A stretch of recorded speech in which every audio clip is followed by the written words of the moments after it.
వరంగల్ పోచమ్మ మైదానం నుండి 9వ తారీఖు నుండి ప్రారంభం చేసుకొని అటు గీసుకొండ, నల్లబెల్లి, నర్సంపేట ప్రాంతానికి చేరుకోవడం జరిగింది. ప్రధానంగా కేంద్ర ప్రభుత్వం అనుసరిస్తున్న విధానాలకు వ్యతిరేకంగా రానున్న రోజుల్లో అనేక విధాలుగా ప్రజలను ఇబ్బంది పెడతా ఉన్నారు. కార్పొరేట్ శక్తులకు సంబంధించి దోచిపెడతా ఉన్నారు.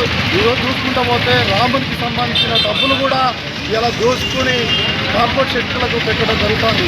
నిరుద్యోగం పెరిగిపోతూ ఉంది. విద్యా సంస్థలకు సంబంధించి ఇబ్బంది పెడతా ఉన్నారు. అదే రకంగా కార్మికులకు సంబంధించిన ఏదైతే పరీక్షలకు సంబంధించినది విద్యా వైద్యానికి సంబంధించి పూర్తి స్థాయిలో కేంద్ర ప్రభుత్వం విఫలం కావడం జరిగింది. దాని ఉద్దేశంతో రానున్న రోజుల్లో పెద్ద ఎత్తున పోరాటాలు చేయాలనే ఉద్దేశంతో ఈ పాదయాత్ర కొనసాగుతూ ఉంది. ఈ 6వ తారీఖు నుండి 14వ తారీఖు వరకు వరంగల్లోని శివనగర్ ప్రాంతంలో పెద్ద ఎత్తున బహిరంగ సభ జరుగుతుంది. దాటి ప్రజలందరూ జయప్రదం చేయాలని చెప్పి, అదే రకంగా సెప్టెంబర్ 1వ తారీఖు నాడు చలో ఢిల్లీ కార్యక్రమం ఉంది. ఆ చలో ఢిల్లీ బహిరంగ సభను లక్షలాది మందితో పాల్గొంటారు. దాన్ని జయప్రదం చేయాలని చెప్పి మీ ద్వారా తెలియజేస్తున్నాం.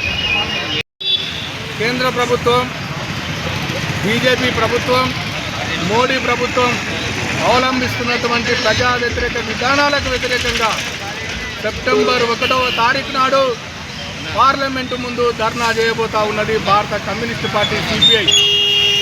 ఆ ధర్నాకు దేశ ప్రజలందరినీ సన్నద్ధం చేస్తూ ఆ ధర్నాలో పాల్గొనే విధంగా గ్రామానికి పాదయాత్రగా భారత కమ్యూనిస్టు పార్టీ కార్యకర్తలు గ్రామాలలో ప్రచారం చేస్తూ ఢిల్లీ ప్రోగ్రాంను విజయవంతం చేయాలని పిలుపునిస్తూ ఈ యొక్క కార్యక్రమాన్ని కొనసాగించడం జరుగుతూ ఉన్నది.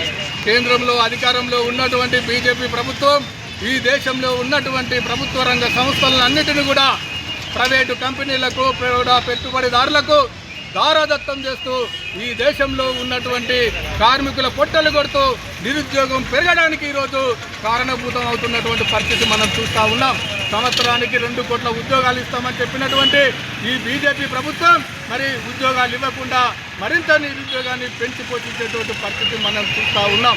అంతేకాదు రైతు వ్యతిరేక చట్టాలు, కార్మిక వ్యతిరేక చట్టాలు, మహిళా వ్యతిరేక చట్టాలను తీసుకొచ్చి ఈరోజు హిందూయిజం పేరుతోటి, మతం పేరుతోటి మతాల మధ్య శిస్తులు పెట్టి విభజించి పాలించేటువంటి విధానాల వైపు బీజేపీ పోతా ఉన్నది.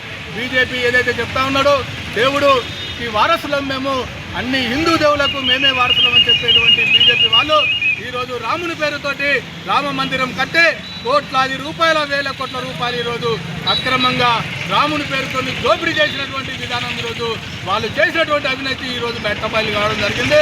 వీళ్ళు కార్పొరేట్ శక్తులకు ఊడిగం చేసేటువంటి విధానాలు చేసేవాళ్ళు తప్ప పేద ప్రజలకు సంక్షేమ బోర్డులను ఏర్పాటు చేసేటువంటి పరిస్థితి లేదు. కాబట్టి కార్మికుల పక్షాన పోరాడేందుకు సెప్టెంబర్ 1వ తారీఖు నాడు ఢిల్లీకి బయలుదేరడం కోసం ఈ యొక్క పాదయాత్రను కొనసాగించడం జరుగుతూ ఉన్నది. ఇప్పుడు ఇక్కడ నుంచి నల్లబెల్లి నుంచి వచ్చినటువంటి ఈ పాదయాత్ర మన బస్టాండ్ సెంటర్ నుండి చిన్నారాపేటకు చేరుకొని ఉన్నది. కాబట్టి ఈ యొక్క పాదయాత్రలో పాల్గొనేటువంటి వారందరికీ కూడా ధన్యవాదాలు తెలియజేస్తూ ముగిస్తూ ఉన్నాం.